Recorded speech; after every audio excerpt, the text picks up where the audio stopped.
Yer. Yer. Welcome to the Denounced podcast, where we are the most denounced. Me and Crystal just chilling. Today is going to be a pre-recorded episode. We recorded this previously and then edited it and then put it out for your listening enjoyment. And basically what we're going to do is we're going to put this out, we're going to set it as a premiere, and we're going to go live after, maybe like a couple hours after, just to like kind of hang out with you guys and just talk about the podcast. Yep. So Kevin Samuels recently on his show stated that a black woman's worst enemy are Latinas. To me, that sounds like some just divisive shit. If you are a black woman and you're looking for a partner and you uncooperative and you masculine and you always you got a personal problem. Don't be blaming Aris Miriaili and you see me lady and you see me lady. He said Marisol. I haven't met a Latina woman named Marisol in like 15 years, bro. That is an old ass name. You need to really get new Latina names because these bitches out here got crazy names now. Listen, a lot of Latinos, especially in New York, they're Afro-Latinos. They're black and Latino. And there's black people all over, Central America and South America. There are black people all over Latin America. There were slaves in all those countries. They just weren't American slaves. People act like the Spanish ain't have slaves. People act like the Portuguese ain't have slaves. And it's fucking ignorant. It's ignorant as shit. Celia Cruz is darker than Kevin Samuels. Get over yourself, bro. There's somebody we know. His nickname is Panama. He's from Panama, and he is dark. My family is dark. There are black people who speak Spanish. Stop being a fucking ignorant motherfucker. The diaspora wars really got us fucked up in America where we think we hold the exclusivity card on blackness. Even to the point where we deadass disrespect Africans because they weren't American descendants of slavery. How you gonna deny people their blackness? They could deny your blackness then. As if slaves weren't, taken from Africa. Yeah. Motherfuckers would sit there with a name like Wilkins or Thompson or some shit, Jefferson, and be like, oh, you ain't black because my last name is Gonzalez. Excuse me? We just have masters from different countries, motherfucker. You's a dumb motherfucker. Like, that's the dumbest shit I've ever heard. Like, our story is all intermingled. I understand that I'm not fully black, but I do embrace the black part of me. I wouldn't want a different nose. I think my how Cat Williams would say, grease pepper, a greasy bell pepper nose. I appreciate my greasy bell pepper nose. I like my bulbous nose. It fits my face, right? Yeah, it wouldn't look right if your nose was smaller. My mom gave me these. My mom gave me these full lips. Thank you, Mom, for these full lips. These came from you. My hair texture is a mix of both my parents a little bit, but it leans more towards my mom's. Mom, yeah. So like you and your sister have kinky ass. Yeah, hair. we got like what would you say? 4C, 4A, what 4B hair, 4C? I would say like 4A, 4B. Yeah. Okay. Maybe me, I probably got like a 4C kind of texture when my hair is like fully grown out. Right now, because my hair is short, like it's wavy and like contained. Yeah. Matted down. But for the most part, it's like 4C. Yo, yeah, this whole fucking like we already have a common enemy, and it's not even white people. It's racists. Because we know there's white people who just who love the black and brown people that are around them because that's their family. You know what I'm saying? They may not even like, for example, one of my best friends, Irish and Italian, but he loves my mom like that's his mom. Yeah. I love his mom like that's my mom. Yeah. You know what I'm saying? Like, we don't see, like, I'm not gonna say we don't see color because people are like, oh, that's a privileged thing to say.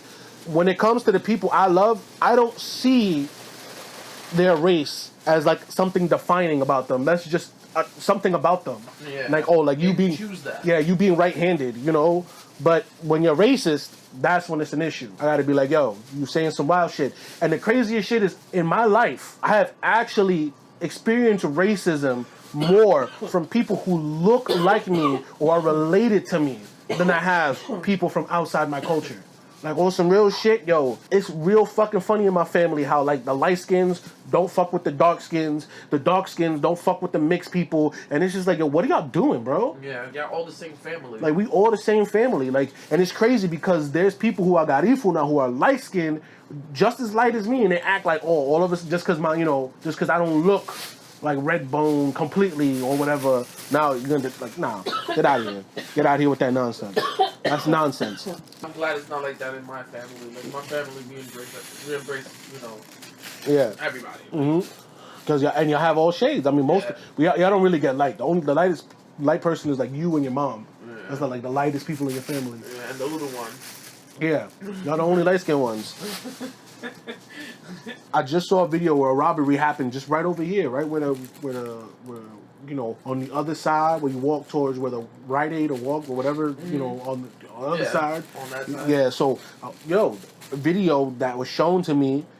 Somebody showed me some dude robbed some guy for his bike at knife point, and people were trying to help him, but the dude just was trying to, and I'm like, yo, bro, if just for me to walk up the strip, I gotta have the blicky on me. Yeah. That's crazy, bro. That's crazy. Life shouldn't be this way. And I mean, I spend money on nice shit. You know what it is? I work hard. I like to have things that I want.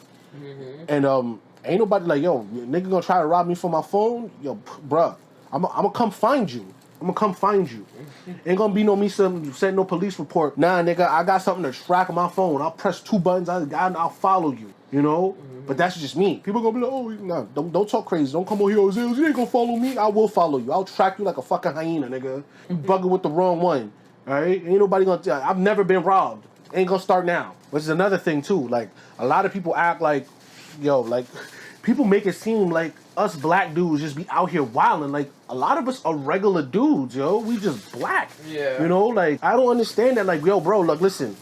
I ain't gonna front. You get crazy with me, I'm gonna smack the shit out you. I'm gonna smack fire out you. You do not want my Timbs to kick you upside your head. But that's not gonna happen on no regular shit. Like, it's gotta be an extreme situation for me to act out of pocket that way. But for the most part, I'm a peaceful, fun-loving dude. I came up in a rough time, in a rough neighborhood, and so like that survival mechanism in me is like super active. But like, it's not like I want to be like that. You have to be that way. I live in the Bronx. You never know. You out here acting sweet, get robbed. Yeah. So you got to be on point. But for the most part, I am a chill dude. I just want to be home. I just want to watch movies. I just want to chill with my family. You know what I'm saying? Like, where all good niggas at? We home. Yeah, that's fun. Boring. Yeah, there was a young brother. I forget his name. But I believe he's Spanish too. I believe he's half and half. Yeah, I believe he looked like Dominican. But he was like, yo, all the women ask where the good niggas at. Like, we home. We boring. We home. We in the crib. We in the crib. We playing video games. Yeah, bro. Like, nah, but especially though, I'm gonna tell you right now. A lot of people, and it's not just homebodies, but practically everybody's home. There's nothing to do. In New York, you gotta go spend money to do something. You can't just be chilling outside, because if you chilling outside, you gonna become a Vic. People are out here robbing people for nothing nowadays. Crystal and I went to go watch SpiderMan No Way Home on Sunday. The 19th. What are your thoughts? I like the movie. When I heard that people were saying it was better than Into the Spider-Verse, we were kind of hyped about it because Into the Spider-Verse was amazing. Like, that movie was amazing. So we were hyped about it, whatever. I'm not gonna say it was a bad movie. It was good. There's some aspects that I liked about it, but it was not better than Into the Spider-Verse. Yeah, I would say that the movie is okay. It's a spectacle, and I feel like there was too much going on. There's too many moving parts in the movie, and I really feel like it would have been better if it was a 2-parter. If they would have split the movie into 2 parts, that would have been better.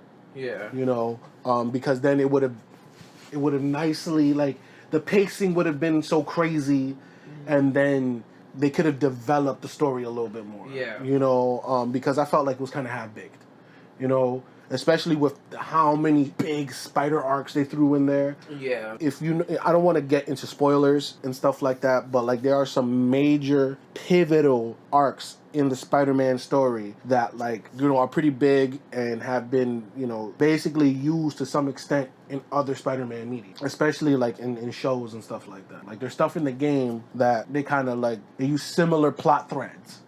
And so, like, with all this shit going on in a 2.5-hour movie, it's just like, yo, this is too much. You know what I'm saying? Like, we need the thing to be more focused. I do appreciate how the movie set the status quo for the future.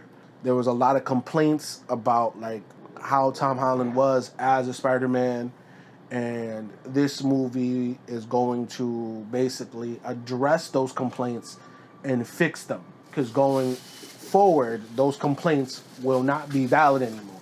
I do like what they did with the villains. I felt like developing their stories a little bit more and stuff like that. Not gonna get into the Spider-Man thing. Like, not gonna talk about how Spider-Man saved the day. Yeah. Not gonna get into that. But I felt like that was kind of interesting at the end. If you dislike a character simply because they're a different color than you are, then you're an idiot and maybe you shouldn't be reading comics. Yeah. And the people who, I'm not saying that I'm not saying there are no token characters. I'm not saying that, because there are some token characters. You know what I'm saying? But to just use that argument towards every character of color, especially in a fictional universe like Marvel, like, if you don't write for Marvel, you don't have an authority to say who and what and who's a good character. Not who's a good character, but who's a character, and who's a legit character. You could just say, I don't like that character. People think that the characters are theirs, and they're not. They're Marvel's intellectual property. For example, you know the group Blue Lives Matter? Blue Lives Matter was constantly using Punisher's logo. And Marvel didn't like that shit. The Punisher is like a straight up vigilante. He's like fucking like Charles Bronson in Death Wish. Yeah. You know what I'm saying? This motherfucker was out here like he was killing cops in his comic book. You know what I'm saying? Even though he was a cop. But he was no longer a cop because like he was a vigilante. He took matters into his own hands. Yeah, after life with his family. Part of the reason his family got whacked is because of corrupt police. Like, you think this motherfucker gonna really run around like, oh yeah, I stand for blue. He don't give a fuck. Yeah. He is the Punisher. Like, they killed his family, and the man went ballistic. When Blue Lives Matter was using the logo, the Punisher logo, Marvel was just like, we don't accept or condone the use of this, and we kind of want you to stop, but also, y'all kind of missing the whole point. The Punisher is an anti-authority figure. Yeah. He has killed police officers, so why would you co-opt his logo for... That makes no sense. Yeah. You know, they're like, but then it's just like, so... They could have sued the police. Yeah, they could, no, but it's not even the police, it's Blue Lives Matter. But I don't think Blue Lives Matter officially uses the logo. Also, with this is, why would you want to, as a police officer, associate yourself with a vigilante who is a killer and takes authority into his own hand? And that is the complete opposite of what the cops are supposed to do. Yeah. Exactly. So it's just like it says like, yo, it actually says more about the police than it says about us. Yeah. You know, because like, you love this motherfucker when you're not supposed to. He is not a good guy. Yeah. He is not a good guy. Y'all just root for him because of his tragic story, but he is not a good guy. Yeah. It has also been reported that a rapper by the name of Draco The Ruler was stabbed this past weekend in Los Angeles at a music festival. Supposedly he was supposed to perform there and he got stabbed to death backstage. I don't personally know about this rapper. It's a very dangerous time to be a rapper. Yeah. Like, I'm not going to say anything about the dude because I don't know about him or heard of his music. But a lot of these young men are getting signed and they're losing their lives before they even get like a real touch of success. You know, he might have been successful with his fan group and he may have had supporters, but you know, I don't know who he was. So, and I listen to a lot of rap music. So like he was, you know, he looked like he was still on the come up. He was doing his thing, but he just didn't have like one of those nationwide hit singles that everybody in rap know. Like, at least not to me. Like, I haven't heard it. I'm not saying this in any disrespect. I mean, I've never heard of the brother before he ultimately lost his life. It's sad to see people getting out of the hood and shit happening to them that, you know, didn't like happen to them in the hood. Yeah, yo, like it's just like the young man from the hood that used to be from here. Yeah. How he went out to LA and he got killed. Yep. And I think it was the same way too, wasn't it? I don't remember if he was stabbed or whatever, but it wasn't. I think he was just out there. Mm-hmm. I think he was making some moves, doing some shows or whatever, and then he got into some shit and then he got bodied out there. And it's fucked up because, like, I don't know, this yo, if you're a rapper out there, any musician, any traveling artist, yo, be careful out there because the streets don't love you, yo. People can see that you shining, that you know, whatever, that you clouded up, and they get jealous. That jealousy, they yo. want to take that shit away from you. Exactly. They'll take your whole life away, and they'll throw their whole life away too just to do it. Yep. It's sad. And this is the thing that a lot of people don't understand. Yo, bro, you really don't want clout, because then you can never, like, take the subway. If you're from New York, you can never take the subway. You're going to be footing a huge motherfucking transportation bill, because you're going to have to take Ubers and drive everywhere. That shit going to be expensive as shit. Yeah. You're going to be like, damn, I wish I could take the subway. And what the fuck am I going to do, girl? Am I going to put on a mask? Am I going to put one of those thingies on? You know? But then people got, you know, people going to recognize me because, you know, I wear certain shit. And I act a certain way, or I wear a certain chain. Or I hang out with certain niggas. You know? So now it's like people always recognize you. Yeah. I want to be that type of famous that you don't even know who the fuck I am. Like, Keanu Reeves could take the subway. Yeah. Most rappers can't take the subway, but Keanu fucking Reeves could take the subway. Yeah. And nobody gonna bother him. Which is weird. You know, just leave me alone. Certain rapper take the subway, everybody, oh my god, it's... I was like, oh, come on, bro. Yeah, just leave me alone, nigga. Rest in peace to Draco The Ruler. Condolences out to his family and his loved ones. I hope that justice is served. I hope y'all get down to the bottom of this. And even to his supporters, because yeah. That shit probably crushes them, you know what I'm saying? I'm not going to say that, like, rap, you know, was like the most positive music, but when you find a rapper that you relate to and they, you know, you hear their struggle and you come up with them, you know, it kind of like motivates you to, like, get out of your situation, which is, that's the positive way to do it, instead of looking for people who are gonna blow, so you can be like, I was there before they were cool. Yeah. Fucking losers. Yeah, there's gonna be people in a couple years, I liked the Carbon Couple before they were cool. It was always cool, nigga. Fuck is you talking about? Right. People just didn't know us. Always lit. It's lit. It's lit.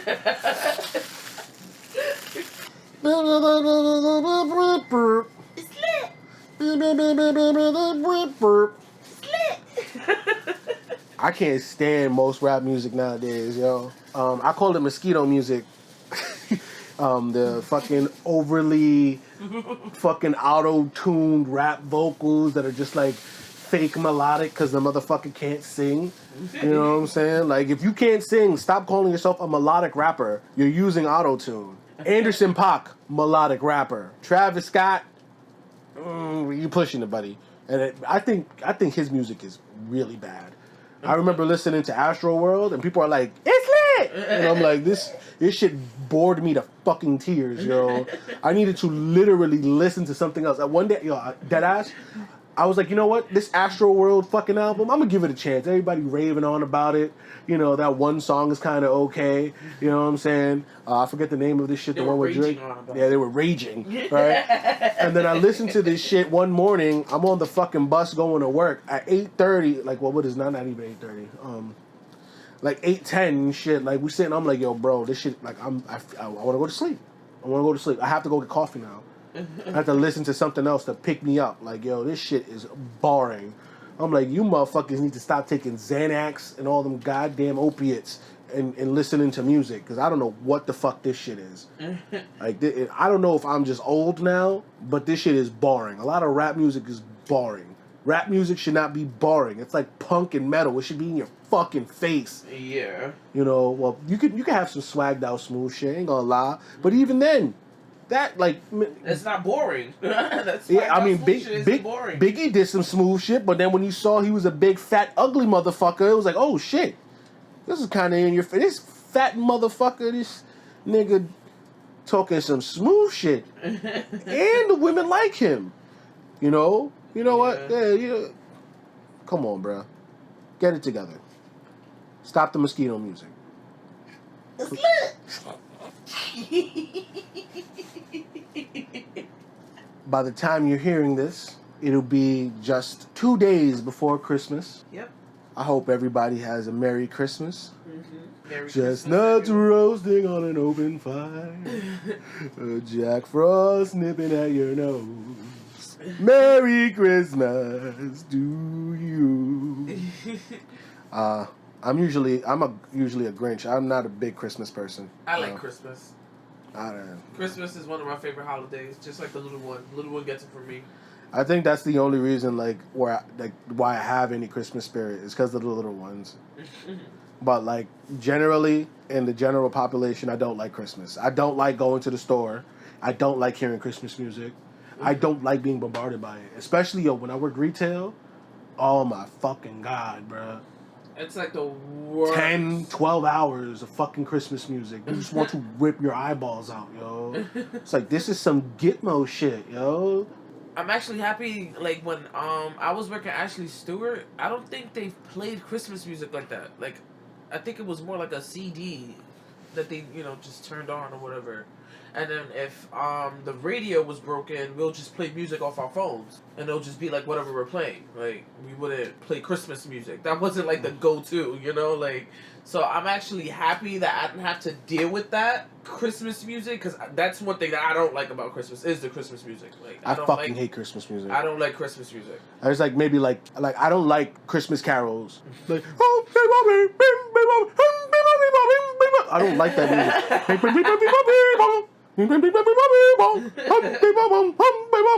I was like, this is Christmas, nigga. The fuck? Yeah, exactly. I don't like any of them shits except for I like 50s music, like, you know. Yeah. And like, you know, Wham, the George Michael Wham. Last Christmas I gave you. That's pretty much it. After that, put the Christmas music away. It's like the Christmas movies. A movie takes place on Christmas. It's a Christmas movie. You know, Die Hard, Christmas movie. You know, Die Hard, Christmas movie. Yeah. Well, other movies take place in Christmas. But are not Christmas movies, technically. Yeah. Isn't it one of the Harry Potters, like, during Christmas? Isn't Coming to America during Christmas? It's in the winter. We know that much. I think it is around that holiday season. Because I think in McDowell, Mr. McDowell, in his house, I think he had a Christmas tree up. Yeah. So, like, we could watch that. Like, that's, you know. And then for Christmas, actual Christmas movies, there's, like, maybe, like, I could count on my hand how many I actually like. Yeah. And that's Elf. Home Alone 1 and 2. Home Alone 1 and 2. A Christmas Story. And a Grinch. The Grinch. Yeah, that's it. That's like, after that, it's like a dub. You know? And then they have fucking Christmas horror movies and shit. Like, yeah. Krampus. And then, I don't know. The commodification of Christmas and how, like, it is not about Jesus, pretty much, like, in general, like, in the general public. Mm-hmm. You know what I'm saying? Like. And then media. And then, yo. You don't see this shit, Hanukkah. Which was weeks ago. Which was so weird to me. Like, I know sometimes Hanukkah coincides with Christmas, but this year it didn't. Hanukkah was weeks ago. Boy, Hanukkah was weeks ago. Oh my god, I want to watch that episode of Rugrats. That was a good episode. Yeah. They were stuck in the attic with Grandpa. And he was telling the story of Hanukkah. Yeah, I thought that was. They gave him the crazy, like, Yiddish, like, Bensonhurst voice, yo. Yeah. And then but he was also like, what? Because he celebrates Christmas and Hanukkah, right? Yeah, and then that's probably because of Dee Dee. Dee Dee she's Jewish. Oh, that's her parent. Yeah, that's her parent. Oh, okay. I thought. Oh no, yeah, Grandpa is Stu. What am I talking about? Yeah, okay, and then, okay. and So then Stu is the reason why they do Christmas. Stu is Christian, Yeah. but I think they're secular Christian. They're not like they're not like, you know, make crosses at the door Christians and Catholics. They're not Catholics. You know, they're just like. And then Susie comes and tells them about Kwanzaa. Yeah. Which is more. Yeah, I really feel like because like my mom celebrates Kwanzaa. You know what I'm saying? And people tell me my mom is not. My mom celebrates Kwanzaa. You know what I'm saying? I mean, she don't be like doing everything that you have to do or whatever, but like she will like remind me that it's this day of Kwanzaa. You know what I'm saying? And she'll put on like, you know, like a dashiki or whatever, and then, you know, doing her thing. You know what I'm saying? Just like loving her blackness. You know, Kwanzaa is really supposed to be like. I like Kwanzaa because it's like. It's to set the next year like in the correct way. You know what I'm saying? It's almost like a whole holiday around like unity and like, and also like resolution. You know what I'm saying? Because you want the next year to be, because you ain't got time to waste. Yeah. You know, so the next year is like, let's get on it. Maybe when it starts, we can like get on here, kind of do a little Kwanzaa special. You know what I'm saying? We should get one of those candle holder. I forget the name of it. I was gonna call it. It's not the menorah. That's the one for Hanukkah. Yeah. You know about Festivus? No. Festivus is a fake holiday. It's from Seinfeld. Oh, I've never seen Seinfeld. Seinfeld was written by Larry David, who is Jew, and he was most likely celebrating Hanukkah. Happy holidays, folks. Crystal and I watch like a lot of, I wouldn't say red pill content. Yeah. I would just say it is kind of red pill. Yeah, it is kind of red pill. But it's not just men. Yeah, it's women. A lot of women are starting to join this. We watch Melanie King. We watch Pink Book Lessons. Those are kind of red pill content, sorta, but they're women. It comes from a women's perspective. Yeah. But one of the things that I think is hilarious, and they have been showcasing, there are women out here who believe that they're going to be successful in the dating market, dating realm, being single mothers of multiple children. By multiple baby dads. And then they also want to be celibate. Yeah. I think that is the most insane notion. Look, listen, if you're saying I'm going to be celibate because I have a problem with jumping into bed too early with people and stuff, be real. You know, people will respect you. Mm-hmm. But if you dating and saying you're going to be celibate, then that don't make no damn sense. That's like, I'm going to the restaurant, but I'm not eating. Why are you in here then? Yeah, exactly. Go home. Just came to look at the food. Yeah, you just came to look. I came to smell the food, see the food, but I'm on a diet. I can't. I can't taste none of the food though. So you just in here just tempting yourself. And then this woman, she was 40-something years old? It's a 40-year-old baby mama of 3. And she was saying that she was 43, and she's like, of 3. Of 3 children. 40-year-old baby mama of 3. Okay. Of 3 children. Well, wait, she's 40 years old, and she said she had a kid who was 26? Yeah, she said, I think 25 or 26 or something like that, and then 21, and then a 15-year-old. But she's 40 years old. Yeah. That means she had that child. When she was 15, 16 years old. And then you're going to talk about celibacy. Excuse me, you started way too early. You had kids before some people lost their virginity. And now you talk about, I won't be celibate. Exactly. That doesn't make any sense. To quote Kevin Samuels, you should be throwing the pussy away to secure a man. That is crazy. That is crazy. To any man who has to deal with a woman like that, just say that you broke. Or say that I'm living a minimalist lifestyle and being very frugal with my money. You asking for a virgin's price? That's what. Asking a virgin's price. Now I don't agree that with Kevin Samuels saying that a black woman's enemy is a Latina, but I do agree with Kevin Samuels saying that a woman with multiple children asking for a man to stay celibate is asking a virgin's price. Mm-hmm. That's insane. Yeah. And it's almost as if there's some things that we do agree with Kevin Samuels on, but there's something we 50-50 on him. It's we're 50-50 on him. But that's the thing. Some shit that he be saying that's outlandish. And it's just what the fuck are you talking about? Yeah, it's coming from a place where you really maybe in Atlanta it's like that, but not in New York. Yeah. You can't be talking crazy like that in New York. You talk to a brother like me, right? Who sees himself as not only a Latino, I see myself as a black man, and people be like, "What do you mean?" I'm be like, because I grew up feeling like a black person. You know what I'm saying? The certain shit that people did to me, how people expected me to behave and act. You know what I'm saying? And the way that I was treated, a lot of things that brothers deal with coming up. I had to go through, and that's because of the way that I looked. It had nothing to do with the character, who I was, or whatever. It didn't have even to do with my family, because people saw my family and they just perceived them to be a certain way.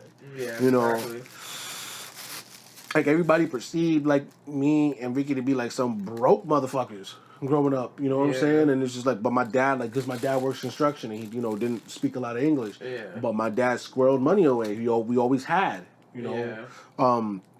Just because I wasn't wearing, like, expensive shit. And, of course, as I got older, I started to. Yeah. And, you know, I'm not going to incriminate myself, but, like, I had to do what I had to do to get the stuff that I had. And...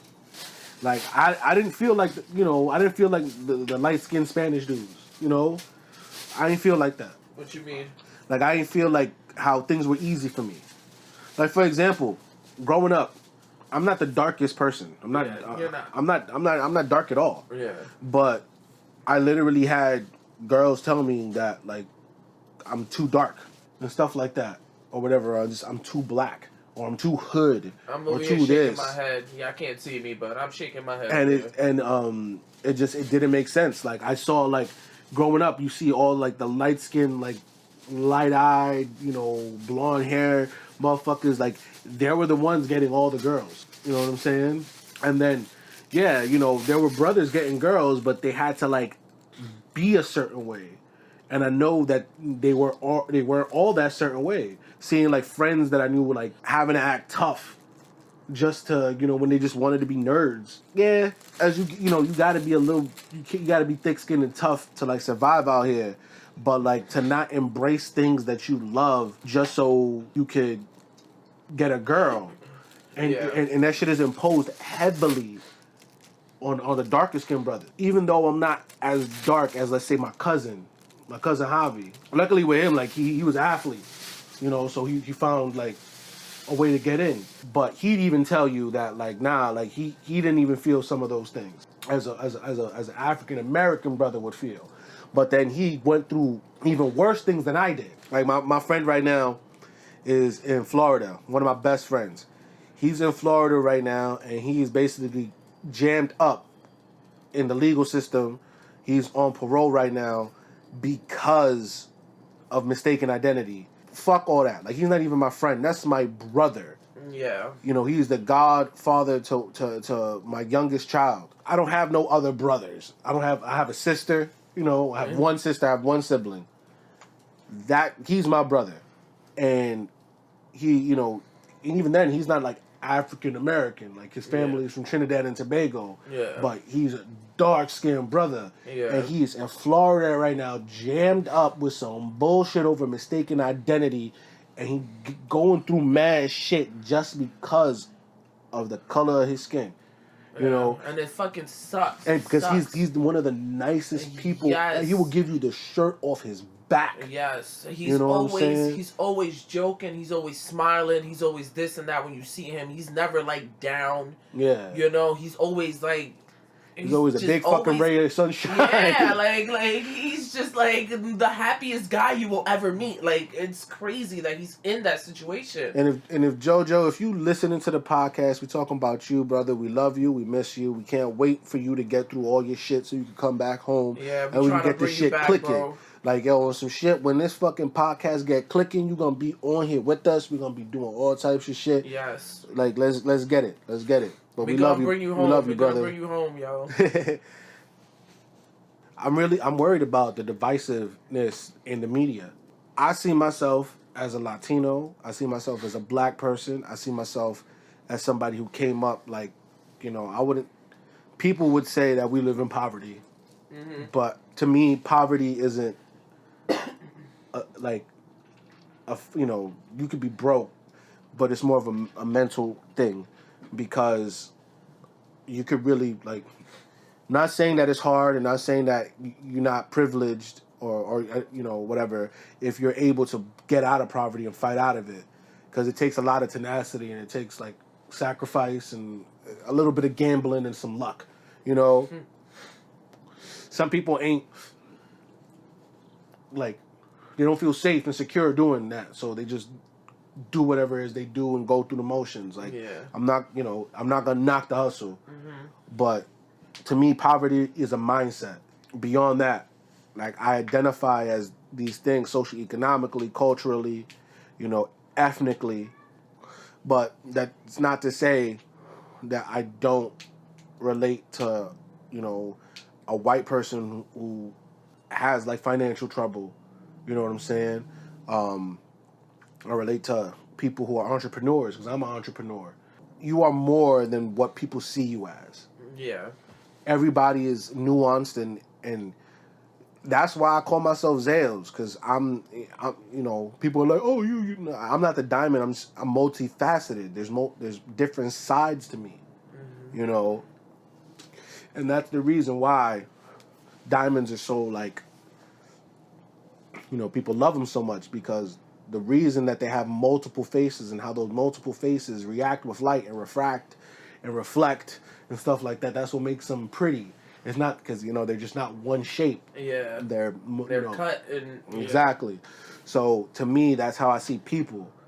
I don't see people as just, like I said earlier, I don't see them as, you know, you could be black and you that's could be... not all you are. But that's not all you are. You know, there's people I know who are, like, there's people I look up to, my biggest heroes, like Malcolm X and Muhammad Ali and, you know, just... you know, Biggie and Jay-Z and like and all these like I look at and King. yeah, yeah. You know, you look up to these people, but that's not to say that like every person who shares their color is like them. You know, because we live in the ghetto, we see a lot of crazy shit, and it's not to say that that is a racial thing because in other places where there are poor white people, you see crazy shit. You go to Russia, you see crazy shit. Poverty makes people do crazy shit. Yeah. You know, even then you see there's white boys in rough neighborhoods that they just as fucking gutter as some of the brothers. So like, stop sleeping on people and stop judging books by their cover. Like if 8 Mile had any truth to it, that like look at Eminem's story. Like, you know, like. He was like he lived in a fucking trailer with his mom. I be feeling like Eminem, like that shit when he be working at the factory. I dead feel like that's my like I don't work in a factory, but I work in a fucking like in an industrial kitchen with industrial shit. Machines and I'm loading and unloading them for like meager ass pay right now. And doing, you know, whatever. Like I dead feel like this is like my 8 Mile like thing. Yeah, 8 Mile. Yeah, my 8 Mile like yeah. But I gotta do something else to figure it out. And you've been hustling. Excuse me. Yeah, but like that's the thing. Like I don't relate to him because, you know, race. Like I relate to him because of the story. I'm a rapper with a shitty job and, you know, whatever. Like I gotta make ends meet and do what I gotta do. You know, luckily I have another form of income, and that's not what I, you know, rely on so heavily as if he would in the movie, you know. So, like, people could say that's privilege, you know. Everybody's got privilege. Everybody's got handicaps, you know what I'm saying? We just got to stop judging books by their cover. Start reading people a little more. Get to know them. You know what I'm saying? You might find out something about somebody you never talked to at work or at school, and they, you know, they might blow your mind with their insights. You know, like we're all different, and we got to start embracing them differences. You know what I'm saying? Like I'm from New York, always lived here, but one of the places that I love, that I hold near and dear to my heart, is New Orleans. You know, and it's because like how the people are down there, and the food and the culture, and it's just like, yo, it's different. It's not New York, you know. But I'm not gonna go down there, right, acting like shit is sweet and everybody's nice down there, even though people are nicer down there, because you still get got. It's still gutter down there. You know what I'm saying? And that's what get people, how people are down there will get people, like, you know, not being, like, on their P's and Q's so much. Yeah. And that's how shit like that happens. But if you're in a different area, a different part of the country, whatever, you need to be on your P's and Q's. Yeah. When we say, like, basically, we were saying, don't judge people, but don't be stupid either. Exactly. Look before you leap. You know what I'm saying? Like, Listen to your instincts. Listen to your gut. Like, if you feel like you need to get out that area, something about to pop off, get the fuck out of there. Like, you know, like. But your instincts would also tell you the wrong thing, because some people, like, there was this video of this, like, this in the UK. This guy was on the UK Underground, and he basically, like, spun around real quick and sat down, right? And all the white people around him like, oh!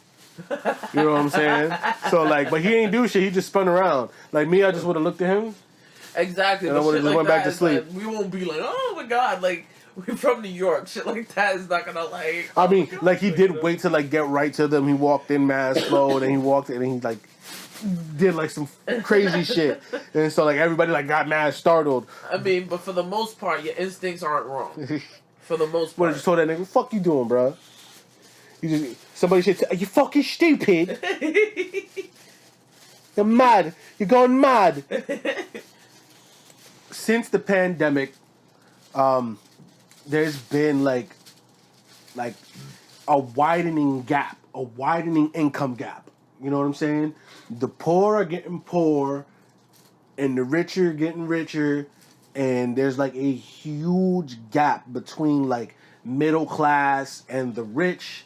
And I see a lot of shit where, like, people who are middle class, like, are constantly talking about, like, the poor and the social and all that other shit.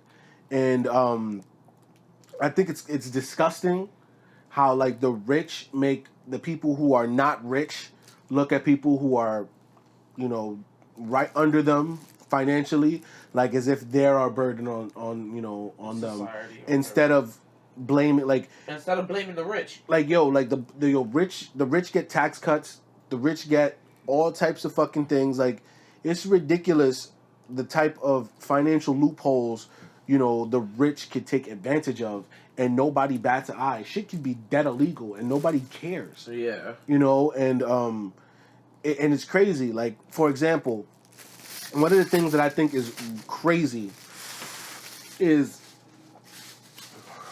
right now, people are worried about where they're going to live. You know what I'm saying? Mm-hmm. There's a neighborhood right here in New York. It's called Billionaires Row. It basically holds some of the most expensive real estate in New York City. Yeah. It's right here on 57th, right by Carnegie Hall, Central Park South. You know, and a lot of those apartments, they're like millions of dollars. Yeah. And a lot of those apartments are fucking empty. Yeah. Nobody lives in them because, you know, either somebody like leases the condominium to like celebrities or whatever, whoever owns them, or a lot of people who are owning them hold them as assets because they're supposed to appreciate. You know what I'm saying? Because more people are going to want to live in New York, but then it's going to be like... They're trying to make this city more like the playground for the rich. And those people don't do nothing for the city. Yeah. They might pay good, you know, they pay taxes or whatever, but even then they don't. Yeah. A lot of them don't. Yeah. I think like those, like the property taxes, right? Basically, they do some weird shit with the property taxes where they pay property taxes for like apartments that cost way less, and then those apartments don't, you know, so they don't have to pay that crazy ass money, you know. But then a lot of, you know, but it's fucking up the city because the regular folks who live here, you know, shit gets more expensive for them and stuff like that, and then we don't see like for example, 432, right? That building that's like, all these buildings are like very tall and slender. Yo, these motherfuckers are just as tall as like the Chrysler building, like almost just as tall as like, you know, the Freedom Tower. Yeah. Like, these are some tall fucking buildings, you know, and 85, you know, but a lot of those fucking apartments, like I said, are empty, and a lot of those buildings only hold so many apartments. Yeah. Because a lot of these apartments are one floor, 2 whole floors. Yeah. So 100 floor building only got like 80 something apartments in it. Yeah. You know, while another building that's actually built like traditionally would have like 4 or 5 times the apartments, you know, and yeah, like we're talking about apartments that like the elevator opens up to it because there is no hallway. Like it's like you fucking Ghost and motherfucking Power and shit. like some shit like that. Like those are the type of apartments that go in for millions of dollars here in the city. Which would be dope, like if we ever get to that point where we got that kind of money. But before I even spend that type of money, like I ain't gonna spend no $20 million in a fucking apartment in New York. Yeah, ain't fucking no fucking way. Ain't no way, bruh. Ain't no fucking way, bruh. Ain't no way, boy. Ain't no way. I'm gonna go build a house somewhere. For real. From the ground up. Yeah. Make it how we want it. That's what I would love to have land and just build a house. But then, of course, in America, that doesn't work anymore. Yeah. It's crazy. The way the American dream it no longer exists. Yeah. The American dream is not being addicted to drugs and having some type of money to be able to like. Is there an American dream? I don't know if there is anymore. I know when my dad came here, he had a dream of America, and that he saw that wasn't real very quick. Like, and then not quick enough to really do anything about it. That's where like where I'm at. I can't work for nobody else no more. I can't do this shit. This shit is depressing. You get up. I don't mind like working, you know, but working these like I got a job. I don't got benefits. And it's not the easiest job. And when I'm there, I can't really do anything else. You know, it's not like one of those. It's not like a retail job where I could like, you know, any idea hits my head, I could write it down on a notebook. You know what I'm saying? And just like maybe not work on it right then, but I could just like scribble down whatever little idea I got and then save it for later. Yeah. You know, and if your job is like, what are you doing? I'm like, I got an idea, I got to write down. You know, and they're like, oh, you should get to work. And you'd be like, why don't you go fuck yourself? You know what I'm saying? Like, no. You motherfuckers are checking Facebook and checking your email and whatever. Like, nah. Like, if I got to write an idea down, let me write it down before, you know, because then she's going to fucking bother me all day. And I'm going to be like, fuck Greg. Greg being a goddamn dickhead. I can't write 2 things down. You know, in the midst of talking to someone, too, or whatever. But, and I'm not saying, but people could be like, oh, but if you're a job, you're at your work, you're supposed to focus on your job. Yeah, but then, like we just said, there's people who be on Facebook, who be checking their emails, who be doing this and that, whatever on their phones. Like, I mean, it's a fair thing to say. You know, you should be at work when you're at work, but then whatever I do at work should be able to sustain my life. You know what I'm saying? Yeah. And especially if you just jotting something down real quick. And people will be on Facebook. Let's be real. These jobs don't maintain like lifestyles unless you got like a actual career. Unfortunately, I don't have that right now. Yeah. I worked for the DOE, but it wasn't a good look. I didn't like it. Now, you was there for years too. I was there. Yeah, I was there for 8 years. And I never wanted to become a teacher. I saw as I worked, I just saw that things weren't like. I went to public school. I lived with it for years. I got lucky. To be so educated.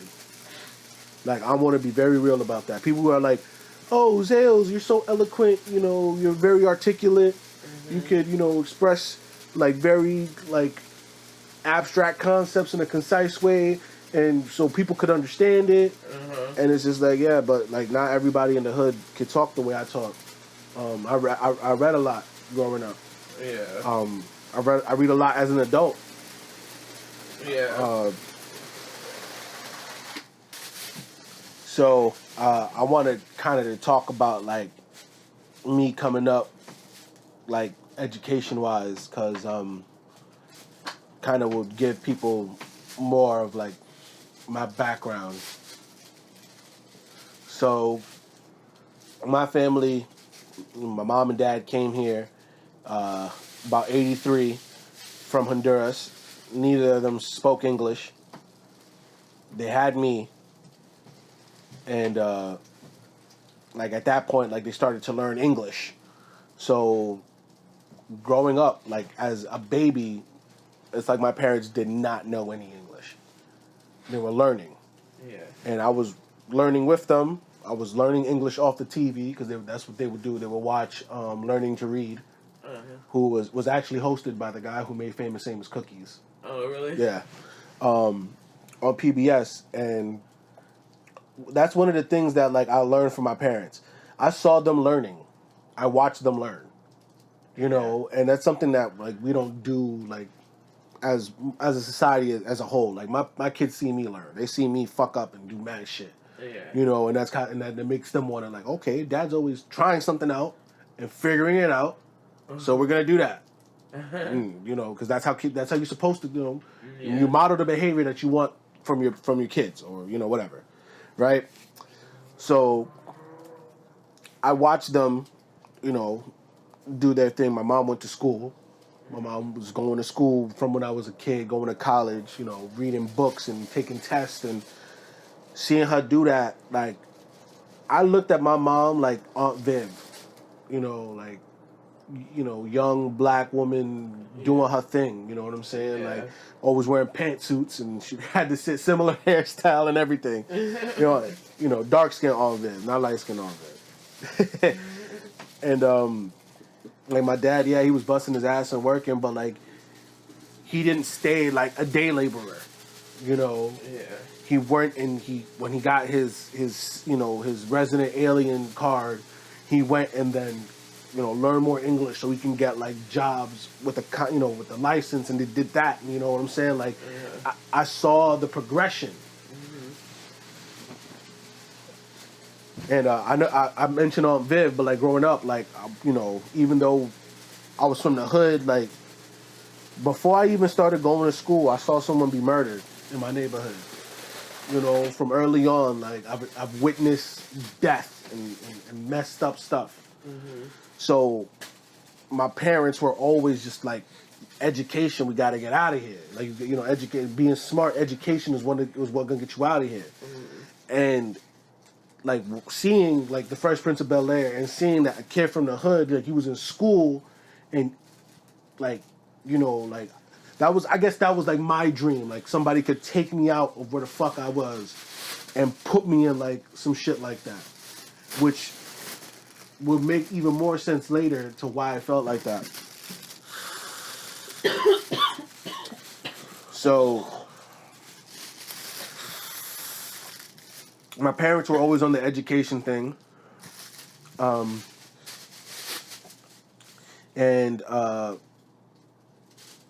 it was even though like there were problems in my family early, you know what I'm saying? With things that was going on, like it was, you know, it was found that I was like a gifted child. Like I was getting like high scores on my test. I was testing high, and I had my mom had a school contact her called De La Salle, and it's one of these. It's like a preparatory academy, and it's the same one that my cousin went to, and so I went to interview for that school, and I was still very young. You know what I'm saying? Like very naive, very like. You know, basically like. How old were you? I was like 10. Okay. I still was very like. I didn't think people were gonna judge me so harshly. You know, because I was a kid.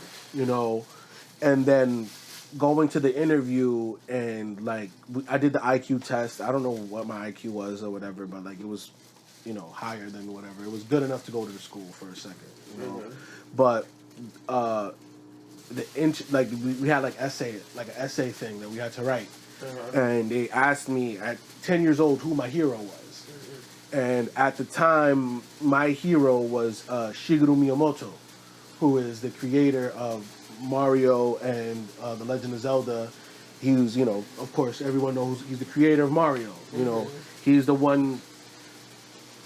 like, I basically wrote a whole essay about why Shigeru was my hero because of the art and because how he came into video game with a design like taking graphics to the next level. And I wrote in my essay that one day Mario is gonna be as iconic as Mickey Mouse. You know, so I wrote like this whole essay, but they were like scrutinizing the fuck out of me. You know what I'm saying? And I'm like, they're like, why do you think, like, why would you ever think that like Mario will get as big as Mickey Mouse? Anybody here listening to the podcast, like, when's the last time you fucking watched the Mickey Mouse shit? Yeah. I bet you got Mario Kart. I bet you got fucking Mario Kart. Mario's everywhere now. Just like just like how you predicted. Mickey Mouse was everywhere. His face was everywhere. Fucking clothes. He was everywhere. Yeah. Now it's like you see Mario everywhere. Like Mario is like the face of Nintendo, just like Mickey Mouse was the face of Disney. So, but I was like, maybe they don't get it. Maybe, you know what I'm saying? Yeah. I understood also like being creative and shit like that will get you like kind of like, you know, shitted on because like it is what it is. But then the interview with the admissions person, it was like a person who was like probably like 19, 20 years old, like a college student. And they were asking me questions and they were like, oh, like you're so nonchalant. And I was like, what does that mean? Like, what is that nonchalant? They're like, you know, you're just like, you don't care about stuff. And I'm just, you know, I had to like, but I told them, I was like, it's not that I don't care. It's just that I can't like, at that point in my life, like, bad shit has already happened. Yeah. So like even though I was naive, like I was just like reluctant to like take the good. Yeah. You know what I'm saying? Because like you never know. You know what I'm saying? Yeah. So it was. I felt like it was weird because like at that point now they don't look at me. I felt like they didn't see me. They didn't see the kid. They saw like the little black boy. You know what I'm saying? And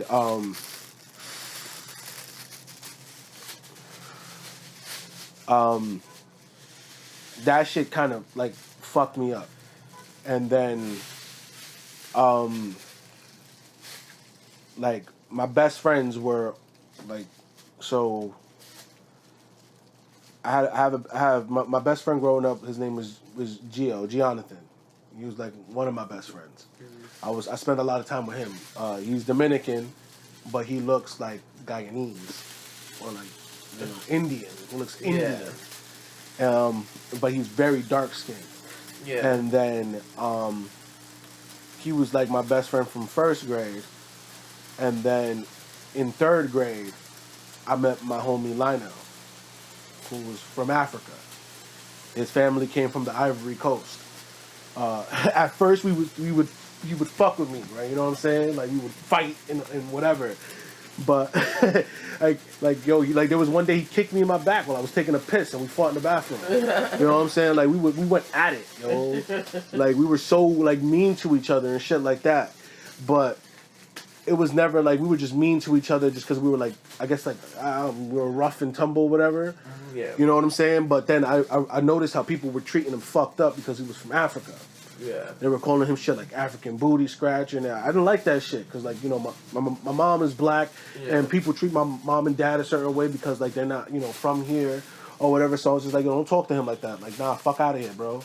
You know what I'm saying? Like, and they're like, oh, who? Like, nah, like don't like nah. You can say whatever you want, but don't say nothing about him being from Africa, nothing like that. You know what I'm saying? Like that's fucked up. Like, you know, so he saw that I stuck up for him, and then from then like we became like good friends. You know, he lived up the block from me.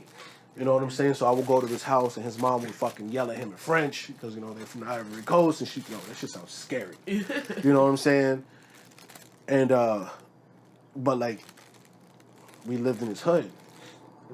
And like, he'll tell you there'll be times like he'll run away from home, he'll come over here.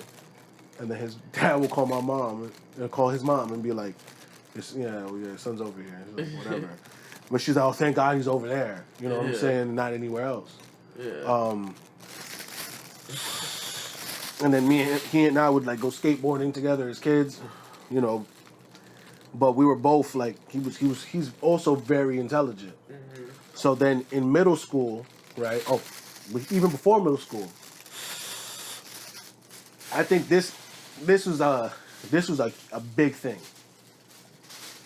So, you know how like back in public school, like they had the Ames class, so it was like, you know, the the class with the smartest kids, the highest performing kids in the class, right?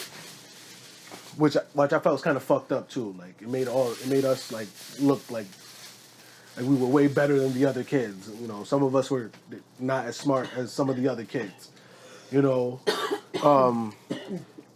but those AIM classes usually had bomb fucking teachers. You know what I'm saying? Shout out to Miss Ford, Miss Washington from CS6. You know, there was Miss Daly, who was my kindergarten teacher. I don't remember my first grade teacher's name. I'm sorry. Then there was Miss Ford, my second grade teacher. My third grade teacher, I don't remember their name. No. Do I? Who was my third grade teacher? Damn, I don't remember my third grade teacher. Sorry, third grade teacher. My fourth grade teacher, that dude was awesome. Some white dude. His name was Mr. Roller. Right? Yeah, he was mad smart, and he realized like the kids were into certain shit, like comics and shit like that. So he would bring them into the school, and he had some thing like, you know how now schools have like the dollars or whatever from like, you know, he was the first teacher I saw do that. You worked extra hard, you would get like little, you know, you print money with construction paper and a stamp, and you give them to go buy comics and shit like that. And one of the things that he did is the summer after fourth grade, he did some shit that because he went to Princeton, which is the same school that Uncle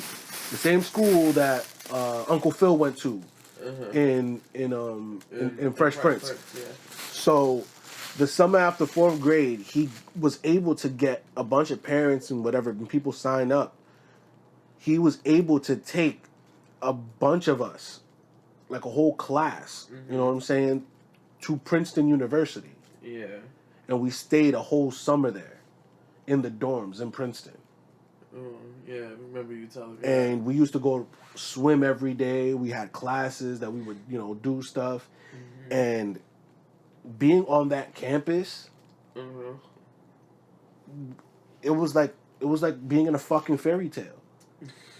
You know what I'm saying? Because it's like I got taken away from the hood. Yeah. That's when I first saw. You felt your Fresh Prince moment. Yeah, that was the Fresh Prince moment.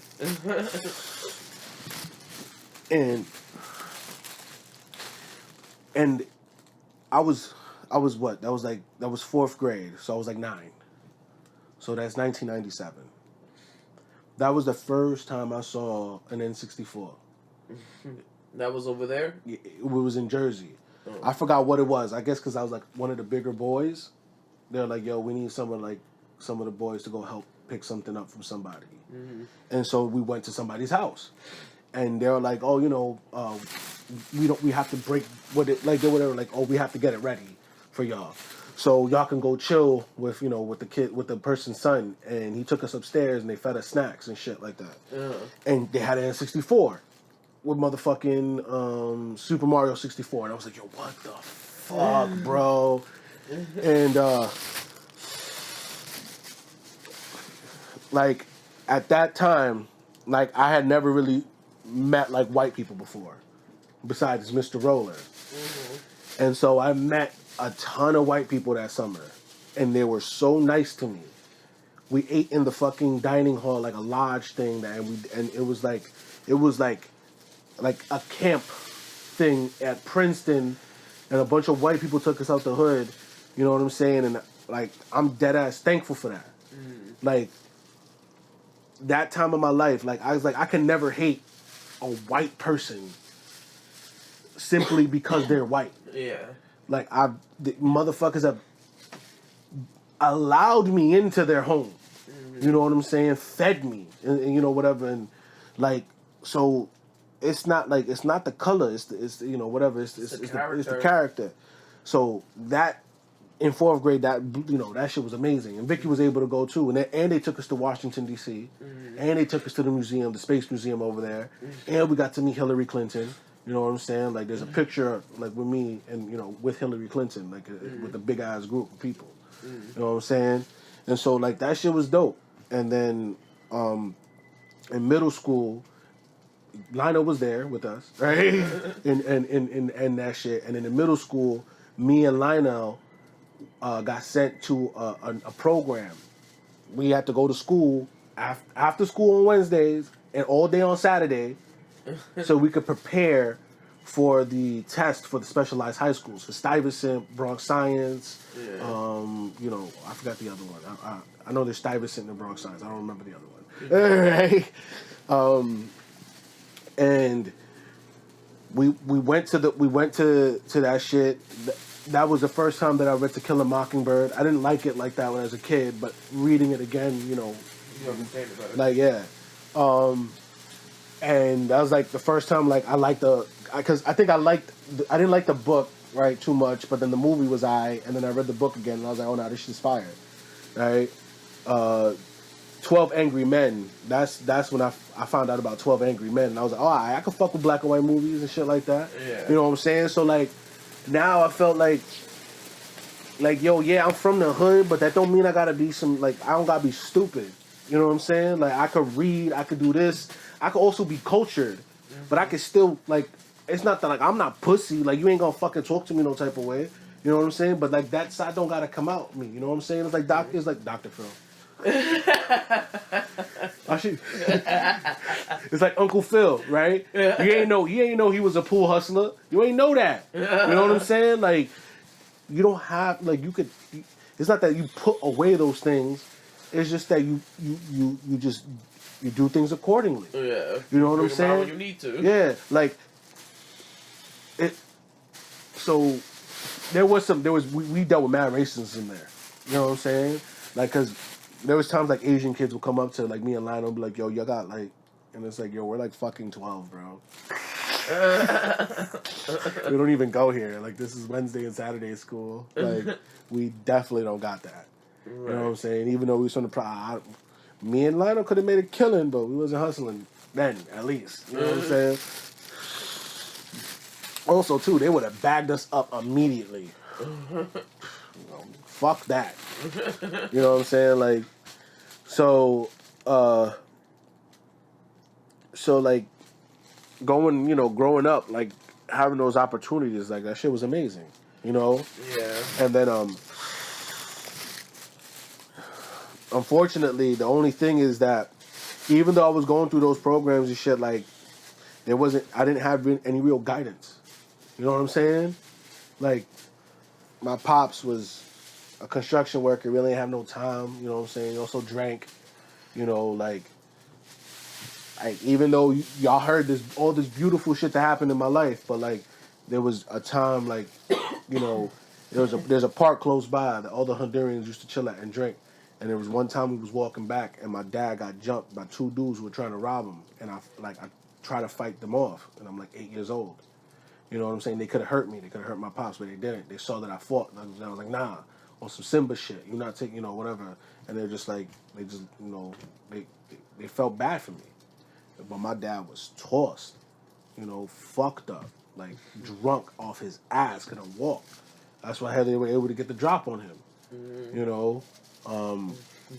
And like growing up in this city, like there's a lot of good and there's a lot of bad, you know? And like I could have been a lot further in my life if, you know, there was more like, you know, positive people around, you know? Like when I was going through my fucked up phase, like, because like, yeah, I was considered a gifted child, you know what I'm saying? But then like, I was also from like a hood family, you know what I'm saying? Like, like teen pregnancy happened in the household. A lot of support was taken away from me, you know, so I had to like survive. And then also like, I ain't have no people to be like, yo, you smart. What the fuck are you doing? You know what I'm saying? Everybody was like, "Oh, you smart. We gonna make you the money man. Right? You gonna make sure the count is right. You're gonna do this and that." And it's just like, you know, Like at that point, it's like, yo, like, why can't say somebody, oh, you smart? Let's put you like. Eventually, I did start working, because I was like, I can't do this shit, like this, and then seeing the shit that was going on around me, seeing the shit that people like my friends and everybody was going through, like, nah, this shit ain't good, like if niggas said, yo, go to school, be an athlete, and and it was considered cool too, because now it's like cool to be an athlete and go to school. You know what I'm saying? Yeah. Like I do appreciate that. The kids are like, no, I want to be an NBA player. I want to do this. I want to do that. I want to be a business owner. Like you gotta at least go to high school and be about your shit and not be a dummy. When we were growing up, it was all about like fashion, like who had the whatever and this and that, and who's the coolest and who's the cutest and who had the the music and whatever. Like it is still kind of like that today, but But going from middle school into high school, I didn't really get to go to a good high school. I could have gone to what is that? Roosevelt. But my cousin went to Roosevelt and he was like, don't fucking go there. He's like, all you're gonna do is fight and shit like that. I mean, pretty much end up doing the same shit the other high school. But I ended up going to a small high school that was housed in a bigger high school. And I mean, I didn't get into too much trouble in high school, like at school, you know what I'm saying? But also at the same time, I wasn't on that shit where, I know everybody in the hood understand this shit, that when you go up to like the next school, and now it's like everybody from different neighborhoods, so everybody want to be like, who's the toughest and shit like that, and it's like, but you only tough here, nigga, and you definitely not tough outside. After 3 o'clock, all of a sudden you want to jump on the train and go the fuck home. You know what I'm saying? Like, you don't hang out around over here. You don't do none of that. Which is, I feel, is weird. Like, you tough here in a supervised setting, but the second you unsupervised, you gone. Type shit like that. I never understood that. And then, same shit like with the college. Like, even though I got like really high scores on my SATs and I was able to work, like I was working from fucking early, you know what I'm saying? Getting my internship and shit like that and doing whatever. I did, but at this point, like looking back on life, like hindsight is 20/20. Like I did fuck up a lot, but it's also because I'm a dumb fucking kid. I could have gone to a better high school. I could have gone to a better college. And I didn't even finish college because, life, whatever, making dumb choices. But it's a double-edged sword. I'm happy I didn't go to college and waste a bunch of years of my life learning shit that I wasn't going to really use. And also probably pay, like, a huge amount of debt. But I kind of like wish I had a degree, so I should go back to school, but then how's that going to, paying for everything? Yeah. Like right now, it's just trying to get hustle, right? It's hustling. Yeah.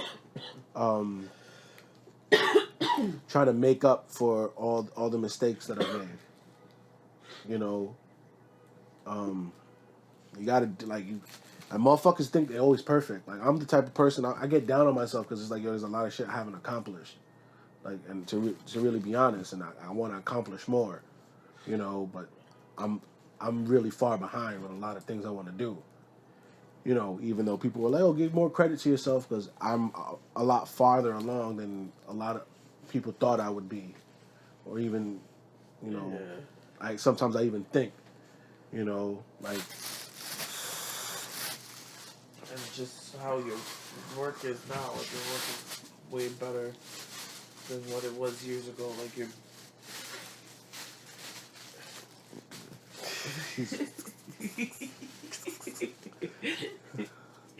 and also like your work, like how it is now, like and compared to what it was back then, like your beats, like you're faster at making beats. Your beats are better. Know. Like just your artwork in general, like your photoshopping and your editing, and like you've gotten better at all of it. Yeah, like, I've been in the dojo for a long time, and I'm also thinking about like technical like things. I'm also thinking about like we don't. Sometimes I get hung up on like the subscriber count and the view count, but when I then look at us compared to other YouTube channels, yeah, the growth might not be as fast, but like it's steady.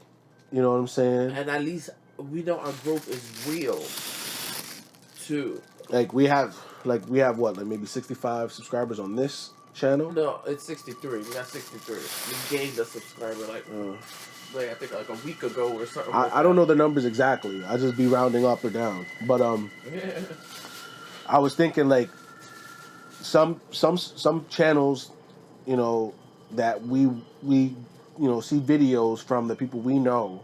Yeah. You know what I'm saying? Like other channels, people who have channels like who we personally like, you know, in our circles or whatever, they don't even have as much subscribers as we do. Or if they do have more subscribers than we do, they don't get as much views as we do. Yeah. Even though I look at the views and I'm like 10 views, I'm like, I don't see that as a real amount of views yet. I really feel like once it starts to equal out with your subscriber base, once I get 60, okay, or whatever. But like, I look at other people's channels who have like 1,000 subs and they can't even get 10 views. And so, like, I really shouldn't look at the view count and stuff like that, but like, it's also like, you know, promoting the stuff, you know, I don't know, like it's there's a lot of shit that you got to do as a YouTuber.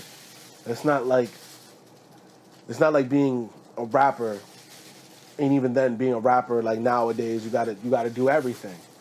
I'm talking about like I'm writing, producing, recording, you know, and mixing, which is something that I don't want to do. I want to, you know, but like instead of going to the studio, I built a little project studio, you know. But I really would like to work with somebody to mix my shit, you know. But I also got to get my bread up. I got to get my bread right. I don't like talking to people if I don't got the bread, you know. Which is one thing, like anybody listening to the podcast, like if you know me from doing music and we're supposed to have worked together and we haven't, it's only because like I don't have no bread to pay you for your work, which is I don't feel comfortable doing that. Yeah. You know, people. You know, people are paying me for my work because I'm supplying those people. You know, the demand. Yeah, like I wish I had the. You know, there's demand. I don't have the funds for it, and that's because I'm doing this shit like on top of I'm trying to do mad shit. Yeah. You know, but that's because like I got to do it differently. I can't do it the way everybody else want to do it. Yeah. Like. Even with the YouTube shit, like we don't do what everybody. Yeah, we got a podcast, whatever. This is a podcast now on this channel, but I feel like it's not like other people's podcasts. Yeah, it's not. It's different. We talk about different things. Everybody's podcast is based on one topic. Most times, like the Fresh and Fit. Look at the Fresh and Fit podcast. What are they always talking about? Yeah. Look at the that other podcast that usually have the women on it. What are they always talking about? That one podcast that we don't know the name of. That always be yelling. I mean, we need to really watch the shit and see, but I don't know. I don't know if I'm gonna watch fucking 2 hours of shit that I'm really not interested in. But I can barely do 20 minutes. Look at the podcast that we've seen, like multiple clips of what are they talking about? They're always talking about some dumb shit. It's all the same topic between all those podcasts. And it's all the same topic within the podcast itself.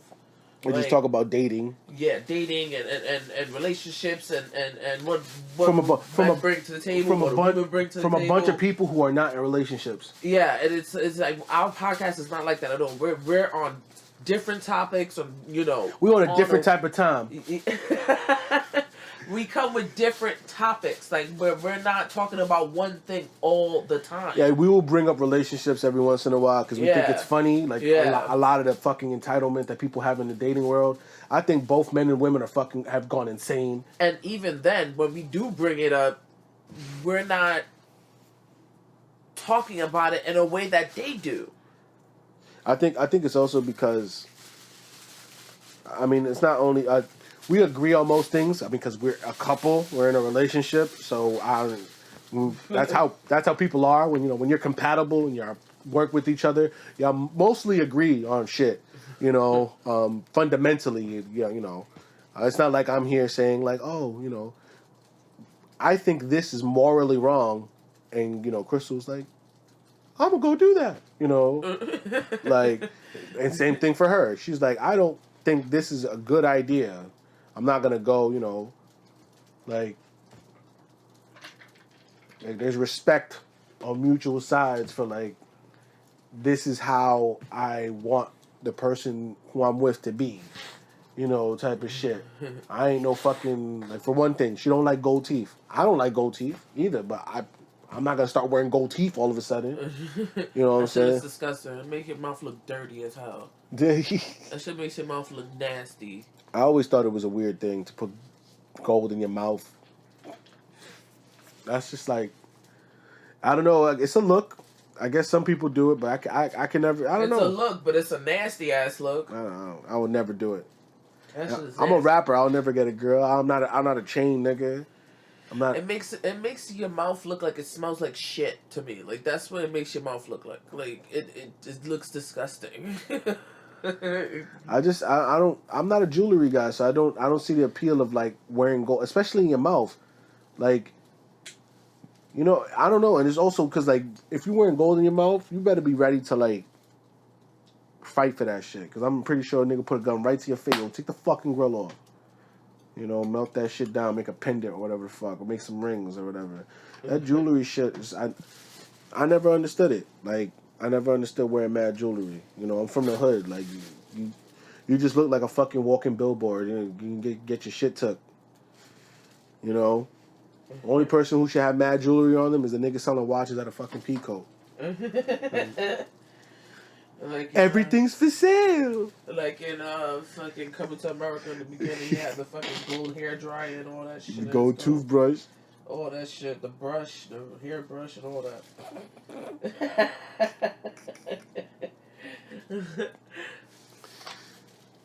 It's funny. My name is Zales. Don't wear jewelry. I wear a watch. A watch. Yeah, if I do get a chain, it's gonna be like a silver and a gold Cuban. I'll just get one of each. And it wouldn't even be on a daily basis. I won't even wear that shit on a daily basis now. The one piece of jewelry you wear on a daily basis is when we get married, like literally. Yeah, the wedding band. I don't even wear a watch every day. That shit is crazy. I don't like jewelry. It's not that I don't like it. I don't like the look of it. It's just man, I got extra shit to put on now. It's like, damn, nigga. It's like, I got to put on shirt, pants, sock. I wear a belt. Yeah. So every day, belt, right? I don't even tie my fucking shoes half the time. I just be sticking my feet in some boots and just keep it moving. Yeah. Just leave it. That's hip hop. Yeah. Leave them loose. Right? And then I gotta grab my wallet and my keys and my fucking Blistex, my lip balm. Right? So if I'm going to work, I'm gonna grab my hand lotion. Right? You know what I'm saying? I got a do-rag, a hairbrush, right? Some gum, my cigarettes, right? A fucking phone, my headphones, Now I'm gonna put on rings and a watch. Like, oh, come on, bro. And now you gotta put on a fucking mask too. Yeah. Which is mandatory. And if I'm wearing a do-rag, it's cold now, so I'm probably gonna be wearing a hat. And if I'm not wearing a do-rag, I'm probably wearing a wave cap and a hat. And then at my job, I'm not gonna be wearing no fucking rings. Yeah. That would make no damn sense. So I'll have to wear rings on my day off. I think on my day off, I want to fucking put on mad shit. That shit is crazy. And then I don't know. I never really saw jewelry as masculine. I can see that. You know what I'm saying? Your dad never really had jewelry either. He wore had, like a he had a watch. chain. He had a chain, but he wore it like tucked in. You know what I'm saying? Like your chain don't gotta be because we from the hood. Niggas will snatch your fucking chain. Yeah. You know. Like if you're gonna wear all that jewelry, you better have a nice little pistol. Nickel plated pearl grips. Like you bugging the fuck out, Papa. That shit, yeah, like it's crazy. That's never. I don't think that's ever like happened to my grandmother. I don't think anybody has ever tried. But to your grandmother carries a fucking Bowie knife. Like yeah. she wear combat boots and she And yeah, she doesn't look like anybody you want to fuck with. Like, and then the knife she be flaunting and shit too. She's just like. Nah, my mom told me carrying that it out in the open, when I wasn't living here, that some little niggas tried to rob my dad's chain or some shit, or took his chain or some shit. Wow. Yeah, I'm like, they're lucky that I don't know who the fuck that was. I'm like, because nigga, I would have came through here and I would have started wilding. I would have started wilding. You know what I'm saying? And even though me and my pops, like when he was alive, he wasn't close. You know. Yeah, but like, at the end of the day, I was still your dad. You still fought for your family. Yeah, nah, like it's not like when it comes down to it. Me and my pops understood that we loved each other. Yeah, of course. It's just that we were too like each other. Yeah. We were too much like each other. So yeah, butt heads a lot. Yeah, you know what I'm saying, and that's literally what it was. And then when he was on his deathbed, we spoke. We spoke before then too, you know what I'm saying?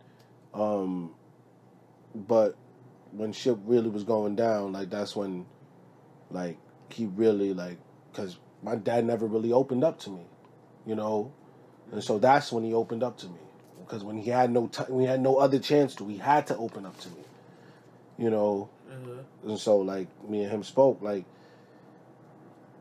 I really, I think about it like, would he like be proud of me in the moves that I make? You know what I'm saying? I think that for the most part, like he'd be happy with the person I am. I think so too.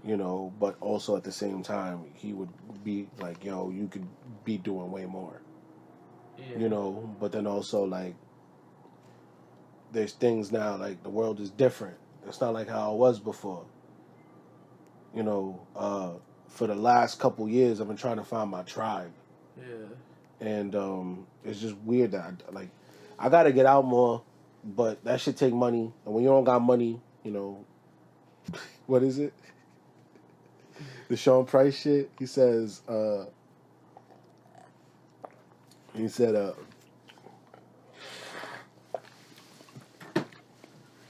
up, let me find this shit. Alright, yo, so there's a Sean Price bar that comes from the song Mess You Made, from his album Jesus Price Superstar. And it says, I was talking about the going out shit, right? It said, yeah, you know how it go when you got no dough. Niggas going out to party and you got no clothes, and when you do get clothes and you can't go out. That's the bullshit I'm talking about. Check it out. That's exactly how the dilemma. Yeah, that's how it be feeling. It's like, it's like you got to split it up. You're like, all right, I'm gonna go out in like 3 weeks. I need to get something now so I can have money later so I can go out. Exactly. That's that. Yo, we went out yesterday to go watch SpiderMan. Yeah. And I'm like, the next time we go out, right, would be to go see the Phantom of the Opera, right, with my mom. Well, we probably go out before then, like, yeah, like a little date, yeah. You know what I'm saying? But I think that one's gonna be like, yeah, that's like the next big thing. Yeah, I think that one's gonna be like, we just go to which is actually gonna be part of a video, yeah, that we're gonna do. Which is gonna be actually pretty cool. I don't know if it's gonna be on this channel or on Zale's channel. I think it's gonna be on. Is it gonna be on this channel? Because I am gonna be in it. Yeah, I think it's gonna be on this channel. I think it's gonna be on this channel. Okay. Yeah.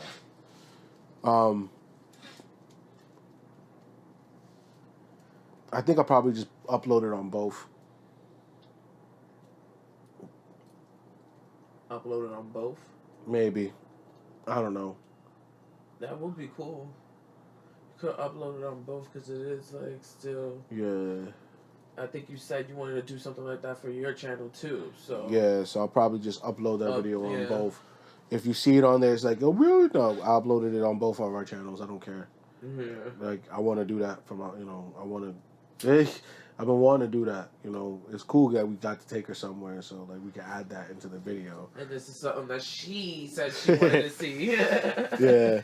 She's been saying that she wanted to see Phantom of the Opera on Broadway, so we're doing that so for her birthday. The future of these channels, there's gonna be stuff's gonna trickle out slowly. I'm not gonna say when stuff is gonna come out, but that video is gonna come out in late January. I have a song that's coming out on my channel on New Year's Eve. And then I'm going to be creating some content over there on that side that kind of goes into my artistic process. We're going to be telling stories around the music that I make.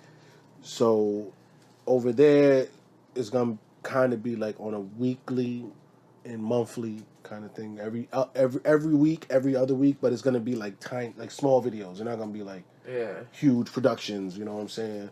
You're probably going to get like 5-minute videos, 10-minute videos, if that, I'm going to keep it short and sweet over there.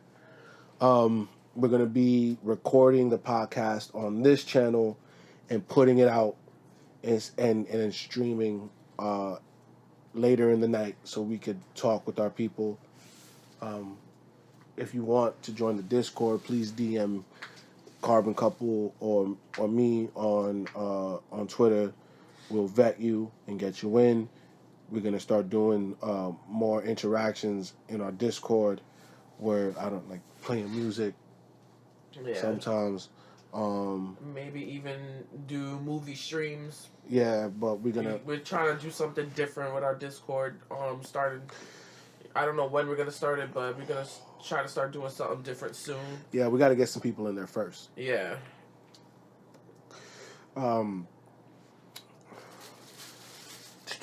So the music on my channel, streams on this channel will be basically video game streams, randomly. They won't be really scheduled, except for like the SpiderMan stream on Saturdays. Yeah. But this Saturday is not gonna happen because it's Christmas. Yeah. And I'll be working, so. Yeah, and I'm gonna be with my family at my mom's house with the boys. So probably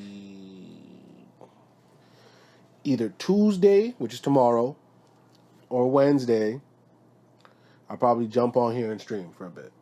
Yeah. And they're not going to hear this until Thursday, so... Oh, yeah. So that we're not actually gonna streaming. So we're cutting that out of here, but take note. Write this down. Today's Denounced podcast brought to you by The Carbon Couple. If you want to support us and this channel, you can by clicking the links down below. Also, hitting us with a like, subscribe, a share, and comments to help out the algorithm. Please, because we don't think this channel is ever going to get monetized. We are some potty mouth motherfuckers. It is what it is. And you love us for it. So please, hit us down below with some support. And if you want to join our Discord so you can continue talking with us, we're going to start doing some more interactions on there. Probably doing some exclusive streams there. I don't want to have to put the I don't want to have to put it behind a paywall like a Patreon or anything. But I don't know. Like I want people to join the community. So please join. Ask for us. Like if you follow us on Twitter, hit us up for the Discord link. We'll have to vet you beforehand. If we don't know you, you can't just come in here randomly asking for the Discord link. You're gonna get, you're most likely just gonna get rejected if we don't know who you are. I hope everybody has a Merry Christmas, Merry Christmas. I hope you like the new format of the show. Yes, I would love to hear feedback on this new format in the comments. I don't want to freestyle the show from now on. I kind of want to do this because I feel like this is going to be a better look for us. Yeah. We will be streaming after the show just so we can hang out. So if you want off the cuff shit, we'll do it then. Yeah. You don't have anything else to say? Yeah, no. That's it? This is the Denounced Podcast. This is the Denounced Buck and their most denounced. We are the most denounced, and I'm Diamond. I'm Zales. And we are the Carbon Couple. And we're signing off. Peace.